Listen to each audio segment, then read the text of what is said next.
Selamat siang Pak Edward. Siang. Ya, Pak Edward ini sebagai Kepala BGP Kepulauan Bangka Belitung, begitu ya Pak? Iya, betul. Iya, yang saya tanyakan gini Pak, sedikit mengenai data Bapak. Sudah berapa lama ya Pak Bapak berperan sebagai Kepala BGP? Ya, baik. Terima kasih Ibu. Assalamualaikum warahmatullahi wabarakatuh. Balai Guru Penggerak Kepulauan Bangka Belitung ini adalah sebuah unit pelaksana teknis baru di Direktorat Jenderal Guru dan Tenaga Kependidikan Kemdikbudristek yang baru berdiri itu tahun kemarin. Jadi tahun 2022 berdasarkan Permendikbud nomor 14 tahun 2022 di Kementerian Pendidikan, Kebudayaan, Riset dan Teknologi itu ada dua unit pelaksana teknis di setiap provinsi. Jadi yang pertama itu adalah Balai Penjaminan Mutu Pendidikan atau BPMP yang dulunya kita mengenal LPMP. Nah, mereka di bawah Direktorat Jenderal Pendidikan Anak Usia Dini, Pendidikan Dasar dan Pendidikan Menengah. Kemudian satu yang masih baru ini adalah Balai Besar Guru Penggerak dan Balai Guru Penggerak. Nah, jadi Balai Besar dan Balai Guru Penggerak ini berada di bawah binaan Direktorat Jenderal Guru dan Tenaga Kependidikan. Nah, oleh karena itu bisa dikatakan sampai dengan tahun ini sebenarnya keberadaan Balai Besar dan Balai Guru Penggerak itu ya baru 1 tahun. Baru 1 tahun. Jadi masih sangat baru apalagi kita di Kepulauan Bangka Belitung. Jadi BGP ini, adanya BGP itu berdasarkan atau pada kurikulum Merdeka begitu ya Pak ya? Enggak. Jadi gini Bu, terkait dengan pemberdayaan dan peningkatan kompetensi guru dan tenaga kependidikan, kita kan selama ini itu ditangani oleh P4TK dan juga LPPKS. Nah, semuanya itu kan ada di Jawa tuh. Nah, Balai Guru Penggerak ini hadir di setiap provinsi, di 33 provinsi kalau sekarang. Ini adalah untuk melaksanakan tugas pemberdayaan dan peningkatan kompetensi guru dan tenaga kependidikan itu di masing-masing provinsi. Nah, adapun kurikulum Merdeka, program guru penggerak, kemudian juga program sekolah penggerak, ini adalah program prioritas Kemdikbud yang dicetuskan dari tahun 2021 kemarin sampai dengan sekarang, yang memang perlu mendapatkan pengawalan untuk implementasi program itu di setiap provinsi. Jadi tidak hanya, kalau kurikulum Merdeka itu sebenarnya cuma salah satu, tetapi yang lebih menjadi core value-nya ataupun kerjaan utamanya itu adalah peningkatan kompetensi guru. Nah, peningkatan kompetensi guru ini kan tidak hanya di sisi pembelajarannya saja, tetapi juga nanti di sisi bagaimana pengembangan profesinya, bagaimana pengembangan kapasitas guru itu sendiri. Jadi banyak, luas. Hanya memang sampai saat ini yang baru tersentuh oleh Balai Guru Penggerak itu ada 3. Penguatan SDM di program guru penggerak, penguatan SDM yang ada di program sekolah penggerak, dan juga bagaimana mensosialisasikan implementasi kurikulum Merdeka ini dengan memanfaatkan 6 strategi pendukung yang disiapkan oleh Kemdikbud. Jadi gitu Ibu. Oke Pak, terima kasih. Kami kan di sekolah sedang mengadakan pelatihan geriaan Pak. Itu berkaitan dengan kurikulum Merdeka. Yeah. Yang kita bahas itu adalah tentang KOSP. dulu pada kurikulum 2013 kita kan mengenal istilah KTSP. Betul. Nah, kurikulum Merdeka ini berubah lagi menjadi kurikulum Merdeka itu dengan KUSP. Iya. Nah, itu apakah ada perbedaan antara KTSP dengan KUSP tersebut, Pak? Iya. Jadi kan gini, kurikulum itu adalah jantungnya pendidikan di satuan pendidikan ya. Jadi kurikulum itu penting karena dengan adanya kurikulum maka proses pembelajaran, proses pendidikan di satuan pendidikan itu menjadi terarah dan terukur. Nah, Ibu Bapak dan Ibu, jadi terkait dengan proses pembelajaran, proses pendidikan itu sendiri kan intinya sebenarnya di proses pembelajaran. Nah, proses pembelajaran. Sementara kurikulum operasional ini adalah sebagai dasar bagi satuan pendidikan itu untuk melaksanakan pembelajaran di sekolah itu sendiri. Sama sebenarnya dengan KTSP. KTSP juga seperti itu, karena di KTSP ini kan sama dengan kurikulum operasional. Dia menjadi arah, menjadi tujuan, menjadi pedoman bagi satuan pendidikan itu bagaimana mengelola pendidikan di sekolah itu sendiri. Jadi KOSP, KTSP itu sama fungsinya dari awal harus kita buat gitu Pak, di Betul. awal tahun ajaran baru begitu Pak? Iya, jadi kurikulum yang karena bedanya kan sebenarnya ini lebih kata-katanya itu lebih operasional, jadi lebih teknis lah gitu. Kalau kemarin kan enggak, kurikulum tingkat satuan pendidikan itu kan sebuah kurikulum, sebuah pedoman yang dilakukan paling tidak itu kan dalam jangka waktu tertentu gitu ya. Apakah itu jangka menengah, jangka panjang.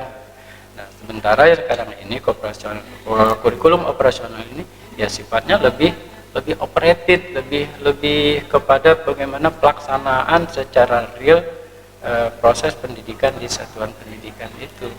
Betul, di kurikulum operasional itu perlu ada visi, perlu ada tujuan, karena memang ini adalah menunjukkan arah sekolah itu sendiri dan pelaksanaannya.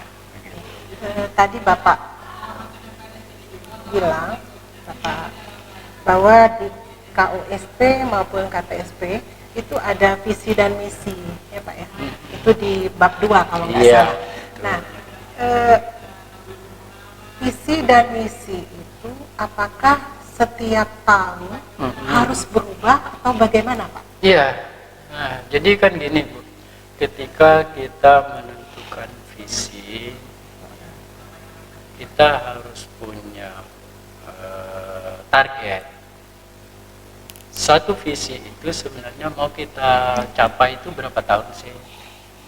Karena sifat visi itu ada visi jangka pendek, ada visi jangka menengah, ada visi jangka panjang, dan itu yang menentukannya itu kita sendiri. Kalau visi yang mau kita buat itu adalah visi jangka pendek 1 tahun, maka nanti dalam perumusan lanjutan dari visi itu, yaitu dalam bentuk misi-misi, itu juga kan akan menjadi lebih sederhana, karena untuk pencapaiannya kita targetkan itu dalam 1 tahun. Begitu juga misalnya visi itu mau kita capai di dalam masa jangka menengah, misalnya 4 tahun. Nah, nanti kan dari visi ini kita akan merumuskan misi-misi nih. Dari satu visi ini kan ada muncul nanti beberapa misi, yang artinya ketika misi ini tercapai, satu misi yang lain tercapai, misalnya ada 7 misi dan 7-7-nya ini tercapai, pada dasarnya kan sebenarnya kita sudah mencapai visi tersebut begitu. Oleh karena itu tetap apakah itu jangka menengah ataupun itu jangka panjang, ketercapaian visi itu harus diukur, harus dievaluasi. Jadi ketika Ibu misalnya menyusun visi jangka menengah, disusunnya sekarang. Nah, nanti di masuk tahun ajaran baru 2023, 2024, 2025, visi yang sekarang ini diukur dulu. Sudah berapa misi yang tercapai? Jadi kalau di tahun ajaran kemarin, misalnya ada 5 misi ya Pak, 5 misi dalam jangka pendek, ternyata baru 3 yang bisa kita capai. Iya. Tapi 2 misi ini harus kita masukkan ke dalam Iya. kurikulum berikutnya. Nah, jadi gini, sebaiknya memang ketika kita merumuskan visi itu jangan jangka pendek, bikinlah jangka menengah. Panjang ya Pak? Karena Oh, kalau jangka menengah. iya, karena kalau jangka menengah kan 4 tahun. Ya. Kita punya waktu untuk merencanakan proses pencapaiannya, karena 1 tahun itu sangat pendek. Nah, jadi dalam 1 tahun itu belum tentu semua misi itu bisa tercapai, ataupun walaupun dia sudah tercapai, tapi persentase pencapaiannya mungkin belum 100%. Ada nanti yang misi 1 misalnya baru tercapai 20%, misi 2 baru tercapai 20%, misi 3 baru tercapai 50%. Nah, ini artinya kan belum tuntas misi itu, pencapaian misi itu. Artinya bahwa proses pencapaian visi itu belum terlaksana karena masih baru sekian proses. Nah, oleh karena itu di dalam ketika visi itu sudah tersusun, kemudian misi-misinya sudah tersusun, kita memerlukan target berapa lama setiap misi itu bisa tercapai dengan ketersediaan waktu yang sudah ada. Sama seperti ini, Bu. Sama seperti ketika Ibu menetapkan capaian KD di dalam silabus. Kan di dalam ketika kita mau menyusun, ini kurikulum 2013 ya. Di dalam kurikulum 2013 dari SKL itu pada dasarnya visi pembelajaran yang akan kita lakukan terhadap peserta didik. Nah, untuk mencapai SKL ini atau visi ini, maka kita harus mencapai setiap kompetensi dasar yang ada di bawahnya. Maka kompetensi dasar ini bisa kita analogikan dengan misi. Nah, jadi berapa banyak kompetensi dasar ataupun berapa banyak misi yang ingin kita capai supaya visi ini tergambarkan. Kan tidak semua KD itu selesai dalam 1 tahun. Karena pertama dari sisi sumber daya itu juga tidak akan mencukupi, kemudian yang kedua dari sisi waktu juga tidak akan mencukupi.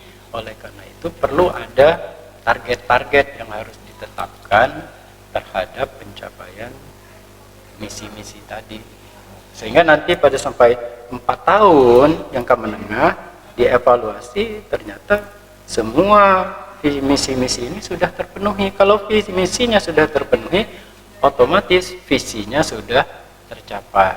Nah, kalau sudah tercapai, mau ganti visi baru, ya silakan ganti visi baru. Karena visi itu bukan sesuatu dibuat untuk seumur hidup, tidak. Tetapi visi itu memang kita buat sebagai target, sebagai capaian, sebagai tujuan, sebagai cita-cita dalam jangka waktu tertentu. Seperti itu, jadi enggak dari tahun berapa kemarin pasti visinya itu saja.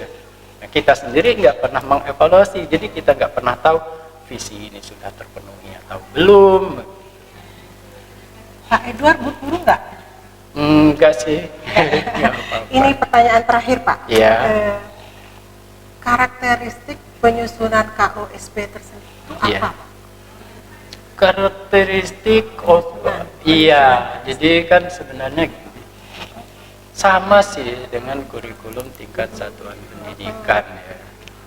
Jadi memang dalam skala kurikulum KOSP, KTSP itu kan sebenarnya buku induknya kita ya. Itu yang pedoman ya Pak? Iya, pedoman kita dalam mengelola pendidikan di sekolah kita. Ya. Oleh karena itu KOSP atau KTSP itu tidak harus sama dengan sekolah lain, karena ini menunjukkan ciri khas kita, keunikan kita. Oleh karena itu memang di KOSP pertama visi misi itu menjadi sangat penting, tujuan pendidikan di satuan pendidikan kita menjadi sangat penting, kemudian gambaran umum tentang kondisi sekolah kita juga menjadi sangat penting, karena nanti ketika orang baca kurikulum kita, orang akan tahu kondisi kita itu sebenarnya seperti apa dengan visi yang seperti itu. Nah, kemudian baru nanti ada program kerja kita. Kalau dia kurikulum itu 4 tahun, paling tidak program kerja 4 tahunannya itu ada di situ. Kemudian baru bentuk pembelajaran yang kita lakukan. Misal hasil diagnostik tes yang kita lakukan, nah itu kan bisa harus dimunculkan di situ sebagai dokumen lampiran bahwa diagnostik tes yang kita lakukan itu seperti ini. Nah, ini untuk anak yang tahun ajaran berapa, nanti tahun berikutnya begitu juga nambah. Kemudian pembelajaran intrakurikulernya apa saja, mata pelajaran peminatan, mata pelajaran, karena kan kurikulum Merdeka ini tidak ada lagi jurusannya. Iya.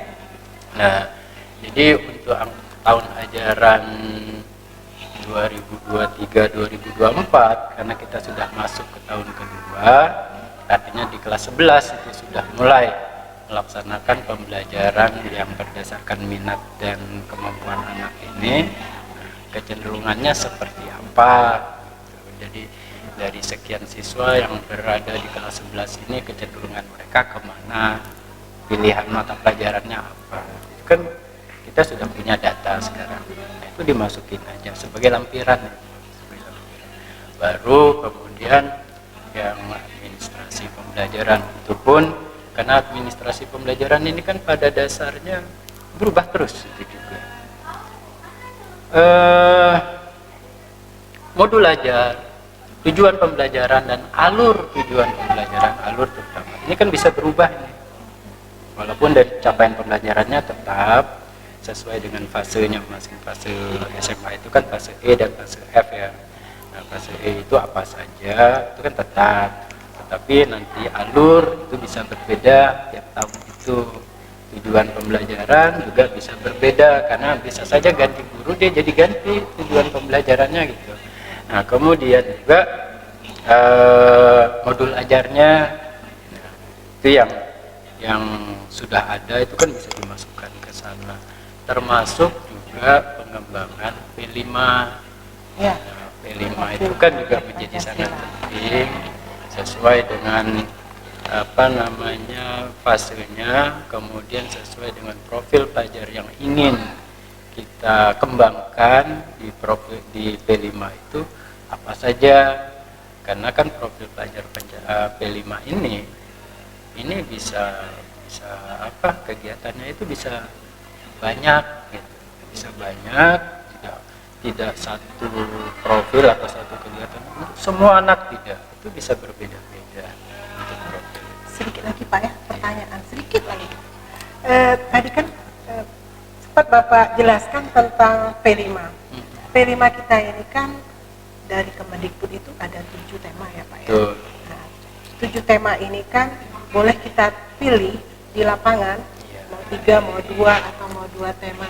Nah, jadi di fase E kemarin kita melaksanakan 3 tema. Lalu untuk tahun ajaran baru ini 2023-2024 ini, apakah tema yang di fase E tahun ajaran kemarin boleh atau tidak boleh kita samakan? Iya. Itu, Pak. Iya. Tuh, jadi kan memang yang disediakan itu adalah tema ya Ibu ya. Iya. Jadi dari satu tema itu kan bisa ada berapa judul, Iya. bisa ada beberapa kegiatan. Iya. Karena memang temanya kan cuma itu juga. Iya. Oleh karena itu bisa tema itu kita pakai lagi. Memang harus kita pakai lagi di tahun berikutnya. Tetapi bentuk kegiatannya ataupun judulnya ini yang berbeda. Nah, oleh karena itu kita jangan terkunci di satu macam kegiatan saja. Karena satu tema itu bisa ada 2 judul, bisa ada 3 judul sesuai dengan kebutuhan kita. Jadi boleh berubah, misalnya tema di waktu di fase itu 3 ada gaya hidup berkelanjutan, kemudian Bhinneka Tunggal Ika sama kewirausahaan. Iya. Nah, di semester ini tahun ajaran baru ini yang fase itu misalnya saya mau rubah, tadi kan 3 tema itu Pak. Iya. Jadi misalnya saya mau rubah ke suara demokrasi untuk fase E boleh gitu Boleh. Pak? Untuk penyusunan KOSP-nya. Iya, betul. Boleh, nggak masalah. Karena memang lagi-lagi ya saya kata, itu kan cuma tema ya. Iya. Tema ini kan ruang lingkupnya sangat luas. Iya. Gitu. Jadi dari satu tema itu kan bisa banyak macam judul yang bisa kita lakukan, bisa banyak kegiatan yang bisa kita kembangkan. Tetapi tidak keluar dari tema yang itu. Oke Pak. Oke. Terima kasih, informasinya sudah cukup lama ya Pak. Ya apa-apa. Nanti kalau kita undang, jangan lupa luangkan waktunya Pak ke sini. Insya Allah. Semoga sehat selalu. Terima kasih. Assalamualaikum warahmatullahi wabarakatuh. Waalaikumsalam.